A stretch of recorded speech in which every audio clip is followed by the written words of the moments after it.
After the devices were used in mass shootings, the government is putting new restrictions on guns with accessories known as stabilizing braces. As WDRB's Lindsay Allen explains, it means millions of gun owners could be breaking the law if they don't act within the next 120 days.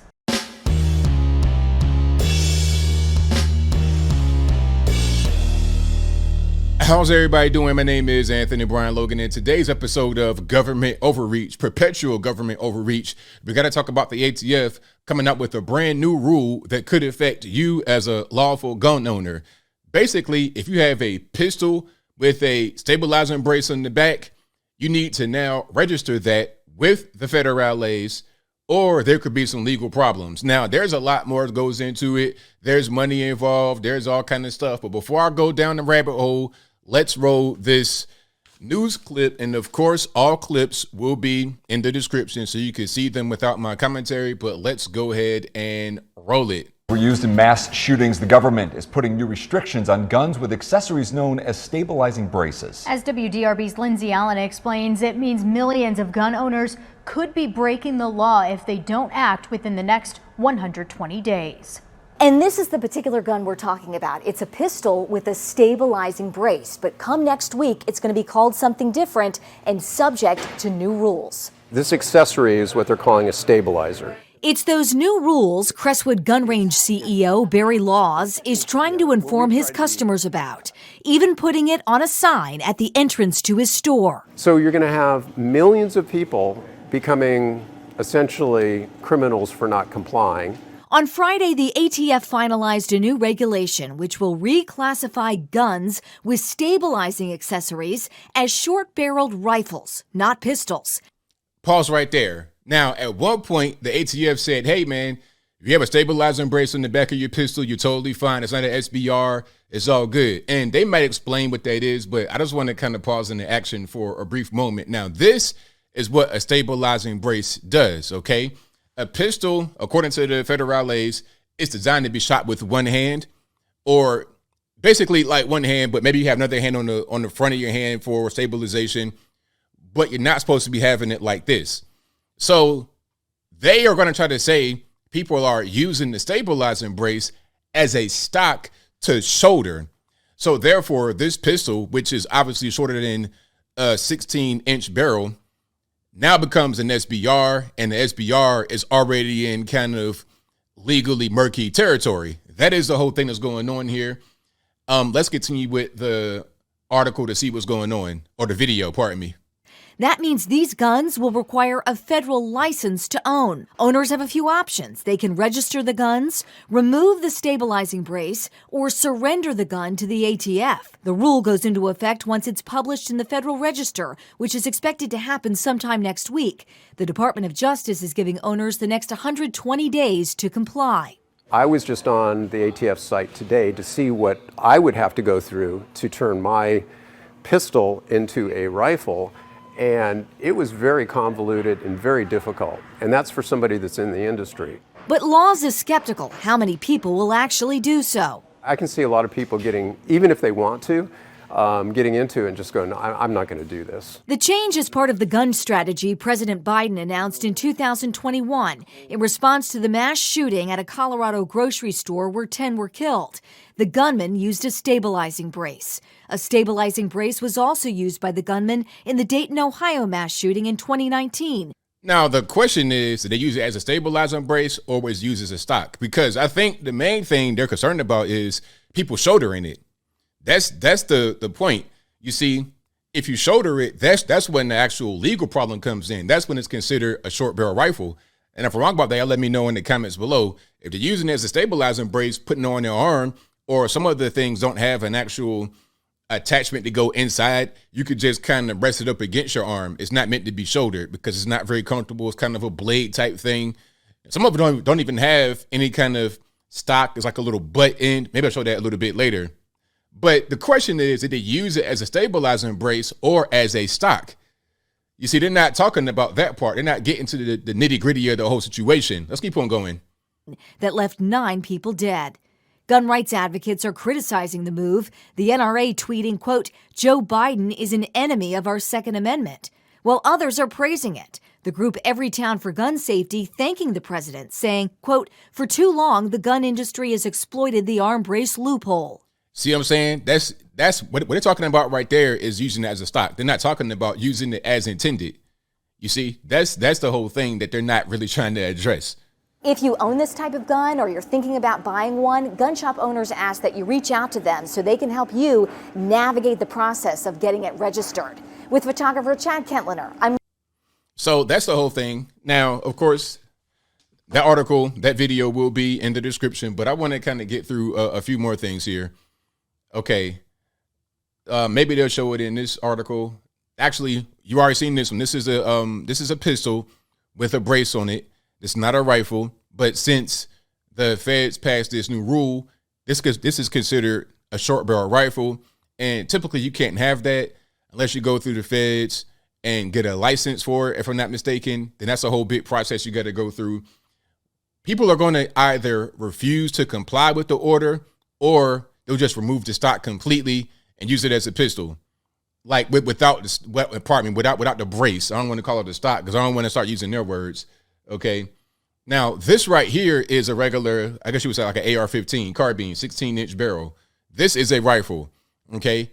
If the barrel is shorter than that, then it becomes a short barrel rifle. This right here is totally legal at 16 inches in barrel length. But that right there, as you see it, is now illegal. What is it? Why are they doing a thing like that? I think they want to really disarm you little by little, because the best way to use a weapon, in my humble opinion, is to have multiple points of contact in a rifle. And the short rifle, even better. It's better to move around. It's easier, better to move around as far as taking it from point A to point B, putting it in your vehicle. If you're going to fly on a plane with it, if that's legal, you could put it in TSA. There's no need for no real big crazy bag with it. It's easier to kind of move around that way. It's also easier to maneuver when you're actually shooting with it. I love rifles. A short rifle, even better. It's just easy, especially when you can actually shoulder it. So you have multiple points of contact. You have your shoulder as a point of contact, then the grip, and then right up under the barrel. It's perfect. Okay, for me, in my particular size, I'm about 6'3". So a carbine, that's great for me as well. I like that, but an SBR, even better. They want to disarm you by taking away some of your options to be able to have certain weapons. And also, it's a backdoor to registry. In the new law, they say, hey, man, you have 120 days to contact the feds and try to get your SBR. Well, your newly entitled SBR. You have that many days to comply with the feds and get it registered or take your stock off. And if you don't, now you're a criminal. Now, here's $1 million question I have. Do they already know if you have one of these weapons that could be considered an SBR after the rule change? Do they know that? Because when you buy a weapon, you got to go through a background check. That's universal. You go to a gun store, you go to Bob's gun store, something like that, you got to fill out a background check. Now, my question would be, when you're filling out the background check, do they know what kind of guns you're buying? I presume they do, because after these mass shootings, they know what kind of guns. Like if a guy buys a gun legally, they know where he got it, how he got it, when he got it, all that stuff. So they probably have some information about you as well. And if you had to go through the feds to get it registered and you don't want to comply, they might come to your door, be like, hey, Mr. Logan, so where's that where's that pistol that had the brace on it that you got from Bob's gun store on September the 18th, 2013? Where's that at? Can you go get it for us? Now, personally, I had guns in the past, but they're all gone now, man.